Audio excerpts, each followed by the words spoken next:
So now that we've got our trays nice and filled and watered down, you can see that they dry pretty evenly. You may need to pat down a couple of spots that seem high, but for the most part they level themselves out when you give them a good watering. So today what we're going to be planting is broccoli, Detroit red beets, and a basic salad mix. So I use 75 grams of broccoli seeds per flat. And so what you do is you just kind of take the cup and sprinkle them, give them a nice even coating over the trays. You don't want it too thick and you don't want it too thin. You just basically want one seed to cover each little area of soil on the tray. If the seeds pile up on top of themselves, then you can have to worry about root rot or a waste of seeds. Also, a lot of times I've noticed they won't germinate if you use too much. And so you just want to make sure you get a nice even coating over the whole tray. And just about there.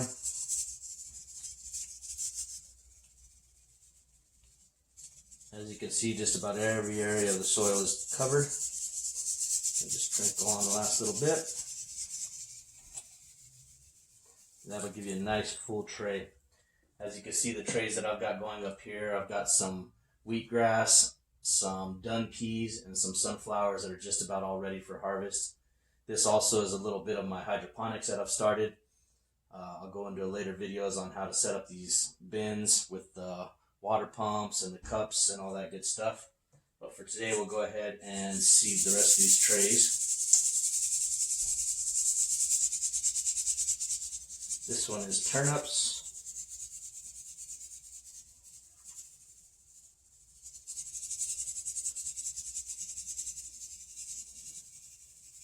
I'm sorry, actually this is my salad mix. This is broccoli, this is salad mix. I was wondering why the seeds were multicolored.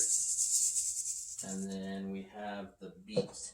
The beets I actually use 125 grams of seed. As you can see, the seeds are a lot larger, so it takes a lot more of them to get a nice even coat over the whole tray.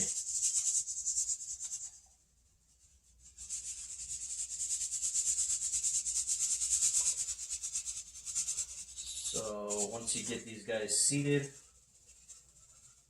nice even coats, get all the edges, that way you don't have any gaps.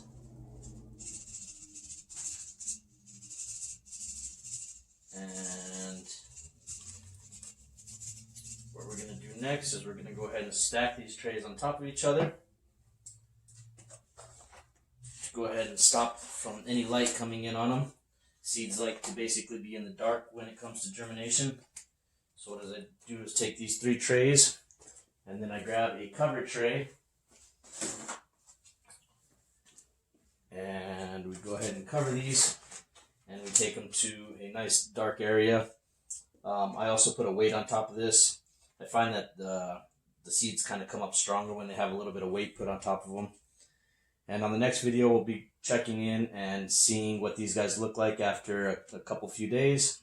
And then I'll show you the next steps of removing the lid, getting them under the lights, and what kind of growth you get out of them.